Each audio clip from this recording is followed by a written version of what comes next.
Okay, I think we are, yep, everything is working. Okay, so good morning to everyone. My name is Lucy Townsley and I'm a women's health expert. I help women who are having trouble with their period, trying to have a baby, even after having the baby, postpartum depression, and also help ladies through menopause. And today I'm joined by the amazing Mary Keogh, and I'm going to let her introduce herself and tell you she's got this amazing event coming up on the 26th of November, and she's going to tell you all about it. So I'm going to hand you over to Mary. Morning, Mary. Thank you, Lucy. Thank you for inviting me onto your live. My name's Mary Keogh, and I am a mother of 4 adult children and a grandmother of 3 beautiful grandsons. For me, my journey started, Lucy, probably my real story started when I got married, and I became very quickly addicted to the partner. I became very quickly addicted to his behaviors and his patterns. And I lost Mary. I lost all that Mary was. And I became... What kind of addictions did you become addicted to? I became addicted to what he was doing, where he was going, how he spoke to me, what he said. And I took that all on board. And I really lost me, Lucy, in that, because I kept looking to find myself in this man. And the more I looked to find myself in this man, the more I lost Mary. So for me, my life went through, it was almost numb. All I can explain to you is I became numb to Mary. Now, the birth of my children were the gift from heaven. Like, they are my word, they're my everything. And for that, I'll be forever grateful. But I went through life. I had postnatal depression with my first and probably my next children as well. And how did you go through, what help did you seek? At the start, Lucy, I really believed that I was a bad mama. I had gone through an emergency section because, my life was at stake, because my blood pressure had gone so high, and the next thing I knew, I was being rushed down into theatre, and the next I knew, it's horrible, it's horrendous. I woke up and all I kept saying, where's my baby, where's my baby? And I really believed they were going to tell me he was dead. And they handed me this beautiful, perfect baby, and I just looked at this and I thought, this is my baby. But I don't know what happened to me in the process of that, Lucy. I became overprotective of him. I didn't let anybody touch him, but at the same time, I knew that there was something in me that wasn't right. There was something that was lacking. Every day was a Groundhog Day. When he cried, I couldn't make him stop crying. I just felt that I wasn't being this perfect mommy, that I really believed in my head, once you had this baby, this was it. Happy ever after. I'm going to have this baby and I'm going to be an amazing mommy. I really went down a really dark avenue, really dark. And I struggled. I really struggled to get up in the morning. I struggled to dress. I struggled to look at Mary in the mirror. I never looked at Mary in the mirror because I hated the woman that was looking back, because I believed I wasn't the perfect mommy. My body was out of shape. There was nothing nice about me. And I'll give you a laugh. Like, I thought after 3 days I came out of hospital and I felt, God, I've really lost so much weight.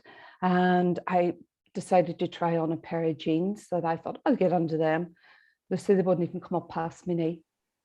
And I just thought, oh my God. And, we have this perception when we see it on social media and TV of these celebrities, and, they're back in this after a few days and back. And I thought, you big lump.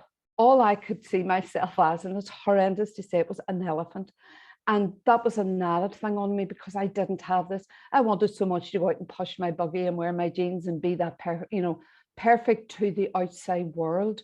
And it came to a point, and it was actually my mother that, who was my rock, was my everything, contacted a doctor, and a doctor came out to see me, and I was given medication for 6 weeks. And, listen, they were my saving grace. That medication was my saving grace, because my mood started to lift. I started to enjoy my son, and I was actually beginning to be proud that I was the mommy of this beautiful baby. And hence went on, you know, I had my children very quickly after, and probably after that, I did suffer with postnatal depression. But I reared my children on my own. And, you know, once after one, and then there's an next and the next, you become so engrossed in their lives that, you know, if you get up and wash your face that day, you're very, very lucky. If you get out on your own, you're very, very lucky. And I never had that. I always had a wee army coming behind me. And there was never time for Mary. There was never that downtime, that self-care time. Like I think the first time I had a facial was about 5 years ago, like a facial, like, you know, my nails, the first time I got them done was maybe 8 years ago.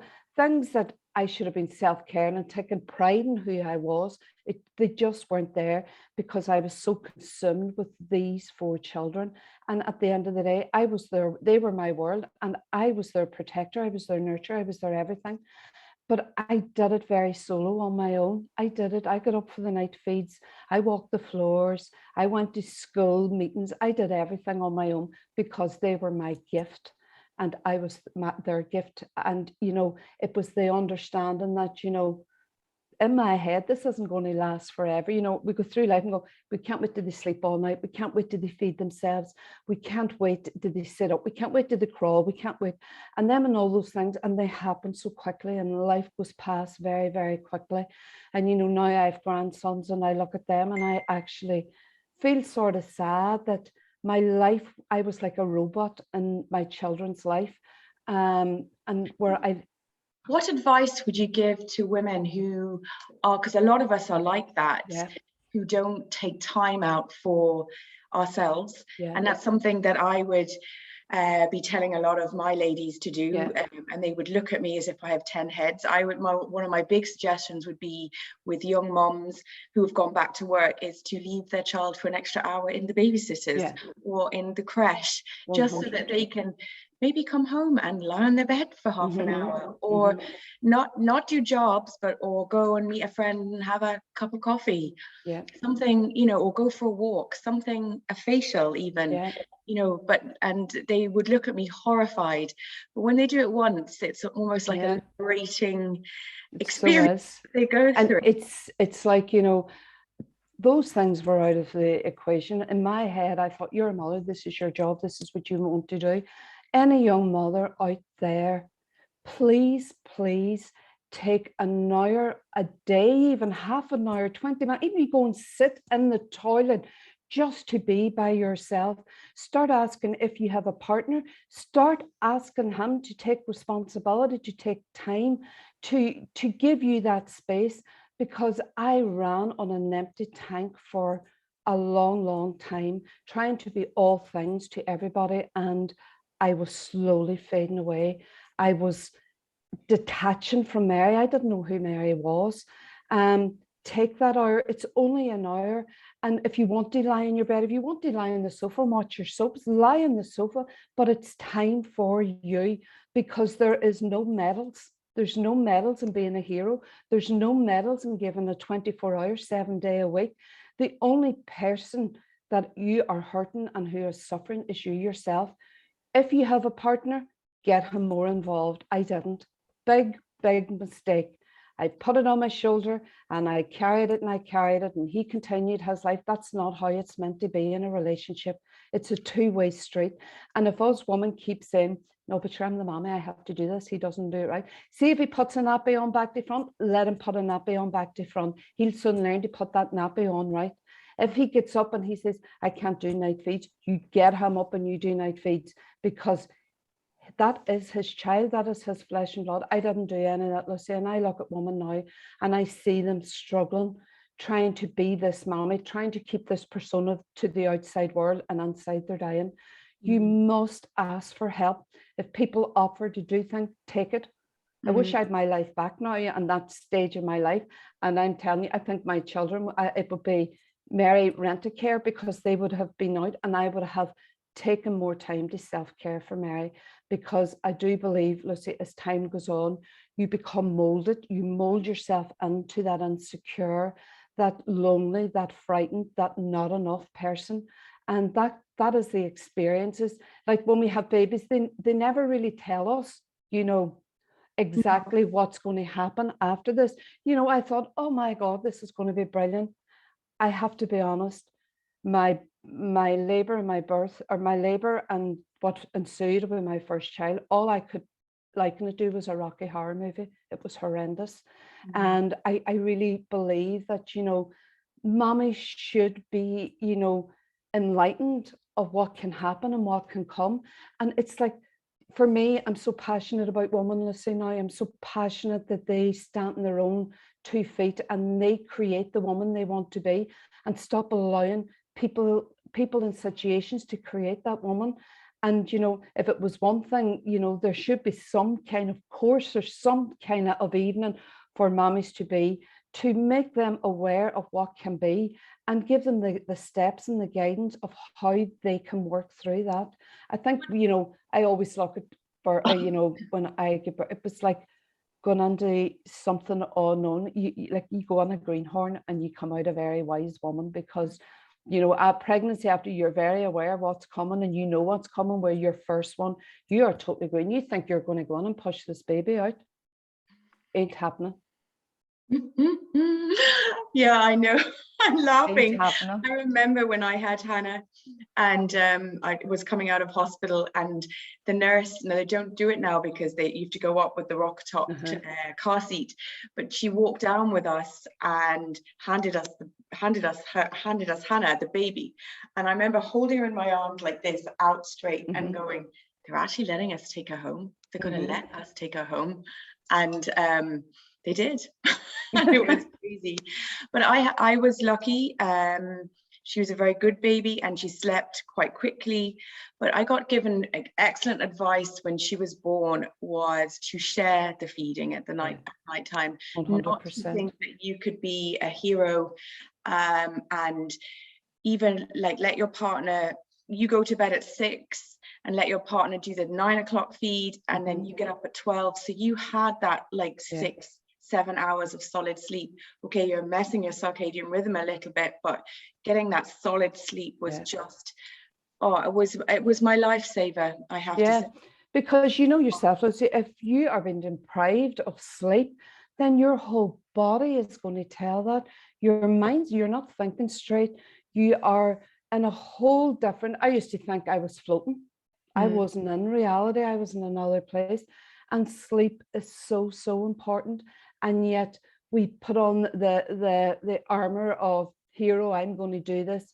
And, you know, 2 o'clock, 6 o'clock, you know, it's just a constant, this baby looking for your attention. But we take that on, you know, we show our partners how we can do it. We're a great mommy.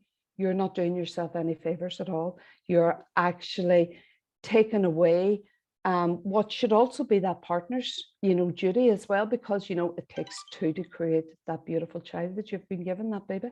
It does. So what did you do to start transforming your life? Well, I probably about 4 years ago, I went down a very dark road. I have two of the most amazing sons. They're my sons, they're my world.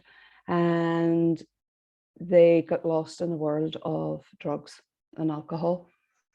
And Lucy, my world fell apart because I always protected them. And looking back in hindsight, I protected them in a wrong way. I didn't allow them to stand up for themselves because mommy was always there. I didn't teach them resilience. I didn't teach them the values that would take them step by step in their journey. I was always their shadow. And I did had a very dark place where I did have a breakdown, and I did believe that, you know, at one stage I would be better off out of this because I'd let everybody down. I wasn't thinking straight. And I also have two beautiful daughters, and my children were my way that I decided to unravel what I had become because I didn't like who I was. And I began that journey of unraveling the old Mary, the old needy, the old insecure, the old not enough, the fearful Mary, the Mary that was attached and codependent to another person. And it wasn't an easy journey. It's not an easy journey, but it was 100% so worthwhile. And I had to let go of my values that I thought was right. They weren't my values. They were somebody else's values that I had taken on board. I had to let go of limiting beliefs. They weren't my beliefs. They were somebody else's beliefs that I took on and created Mary. And, you know, sometimes people can be very cruel. They can gaslight. They can tell you that you're crazy. They can manipulate you and control you in a way that because you think less of yourself, you really begin to believe. So you have become so, well, I did become so attached to this person, and I wanted this person. I tried to make this person love Mary. But this person is your my ex-husband, and this wasn't to be, because, you know, he became very secretive. He hid things from me, and my gut kept telling me there wasn't, something just wasn't right in this whole thing. And at 36, I started going through menopause, and I always believe I started getting night sweats, and I thought, geez, I'm well young for this. I'm really, really young. And because I was so attached to this person, I wasn't even attached, I was codependent, that I went through menopause and I didn't even know I went through it. Now, I did have all the symptoms and I had all the things that we go through, but I was so preoccupied in trying to make this person love me and be with me and, you know, create this. And after 30 years, you know, something hits in your head and you go, this isn't working, this isn't right, this is wrong. I do believe my menopause came on because of stress and because of situations and things that happened in my life. And it came on very early because of another sister, and she's just going through starting to go through. And for me, at 36, then at 38, I discovered I was pregnant. And probably at 36, you were perimenopausal, opposed to menopause, because there is a distinction between the two. And I have stopped. And I thought, you had your baby at 38. 38, and I thought, I'll never get pregnant. So at 37, I got pregnant, and I thought I had my children, had 2 boys and a girl, and I thought, happy days, sure, can't get any of you know, one of each, or 2, one of the other. And I have to be honest, I really struggled with that, Lucy, that I was pregnant again. Pregnant and in a very difficult relationship. I just thought, I can't do this. I can't do this. But you know what? She was the ultimate gift in my life. She was the breath of fresh air that she breathed into me. She was the fun, the laughter. She was the focus. And why I did what I did and began to change and become, and because I didn't want my 2 daughters to go down the same road as their mommy went down. So my children were my why. And my daughters are 2 beautiful, independent women. They speak their mind and they don't accept what I accepted as acceptable. They do not accept unacceptable behavior. Now, I'm not here to down my ex-husband or whatever. He has his story. I speak from my heart and my truth. And I do believe that it was so lonely for me, Lucy, to try and connect with Mary, because I knew there was something more powerful within me that wanted to get out, but I didn't know. And I began that journey of letting go of what I believed was true in my life, which was not, letting go of the insecurities, the not enoughs, the searching for other people to approve me. And that was hard for me, because I had created and molded myself into this woman, and to chip away at that woman and try to get in and try to bring forth what was truly mine, what was truly Mary, was one of the most challenging things I've ever done in my life. But today I stand totally humble and in grace of the woman I have become. I no longer fear the shadow behind me. I am enough for me today, and that is all that matters. I am very, very secure in the woman that I am, be it with my hurts and my pains and all that has come with that. I don't allow my hurts and my pains to nibble back into Mary, because they're not part of my journey anymore. I've had to say goodbye to people, places and things that did not serve me. And today I live a very, very simple life. My children are my why, my home is my comfort blanket. But I am very strong. I'm very, very purposeful in my life. I now have an academy, and that academy is the Mary Keogh Life Mastery Academy, where I do retreats, I do one-day seminars, I speak to women's groups, and I take them on a journey where they unravel the old, that which is holding them back, and they begin to step in and create the woman that they want to be. Because I had to learn that I am an individual. I didn't come into this world attached to anybody. I came into this world, and I, through my journey of life, picked up the isms of other people, their behaviors, their patterns, their limiting beliefs, and that formed Mary. And Mary was formed at a very young age. Mary was the pleaser, Mary was the fixer. Today I step back from that. I detach with love from anyone that takes away my energy, because it doesn't serve me. And that doesn't mean to say I don't hurt, Lucy, or I don't feel, or I don't take it on. I may take it on for a short time, but I have to let it go, because, you know, I can't live in that place anymore, because that place took away so much of Mary.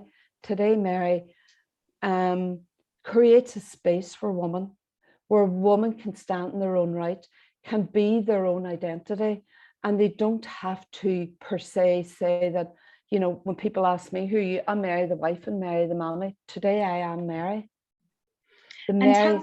tell us about, sorry, go ahead. I think what you're saying is beautiful, because I think we sometimes what we say in ourselves are not good enough. We're too fat, we're too ugly, we're too stupid, and that's what we say to ourselves. But often what people perceive on the outside isn't any of those things that they would say about you. So tell me about your amazing event that's coming up on Friday the 26th. So on Friday the 26th, we have an event in Derry, Londonderry, in the Everglades. It's a full day event. There will be lunch and everything supplied. And it's a place where people can begin to unravel, get the tips and the tools. We have the outstanding Pat Slattery, who has so much knowledge and so much wisdom, and he gives of his time so freely. We have Donna, who is just a beautiful, beautiful being, who will also speak of her journey of you know, where she was and where she is today. She will give her tips and her tools. I have the Pete Lonton, who is also going to share his journey and his tips and tools. And I have Teresa and Boyle, who will also give her version of her life experience and where she was and where she is today. And finally, I will share the Mary that was and the Mary that is today. This is a powerful, powerful day for people who are really feeling lost, who cannot identify with who they are, who may be stuck in their job, who may be stuck in a relationship, who most of all, and the biggest thing is stuck in themselves. And these people throughout that day will take you on a journey, will give you the tips and the tools, will help you understand, will allow you to create and become that person that you know you truly should be. And because of COVID, we have been all confined. A lot of us have lost our way during that time. And now it's time to step out of that arena and step into a beautiful scenery that is waiting for all of us that are lost, because there's none of us we all have our struggles, we all have our pains, we all have our not enoughs. And it's understanding that all we desire and all we need and all we hope for lies within us. We are our own master, we're our own creator, but we don't know how to step into that journey. And on that day, it will be one of the most powerful days, because people will be given that space to understand who they truly are, and most of all, understand who they can become. Sounds like a really amazing event. So if anyone wanted to go, what do they do to get a ticket to go? The ticket is actually on Eventbrite, and the name of the day is Taking the Lead. And the reason we called it Taking the Lead, because we must take that lead in our lives. Nobody else can take that lead for us. It's our life, it's our destination, it's our journey, and we must step in and take the lead. For the brokenness that we are, we must say, no more. Today, I want to become a better version of myself. Eventbrite, the 26th of November in the Everglades area. It will be one of the most powerful events for anybody out there. It doesn't matter what part of your life that you're stuck on.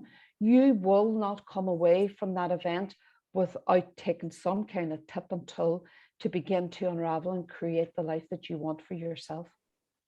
Sounds amazing, and I highly recommend anyone that wants to go. And I just want to say thank you so much for sharing all your insights and beautiful information this Saturday morning. Okay, thank you so much, Lucy. No problem. Bye. Thanks. Bye. Now, I just have to put my glasses on to end this.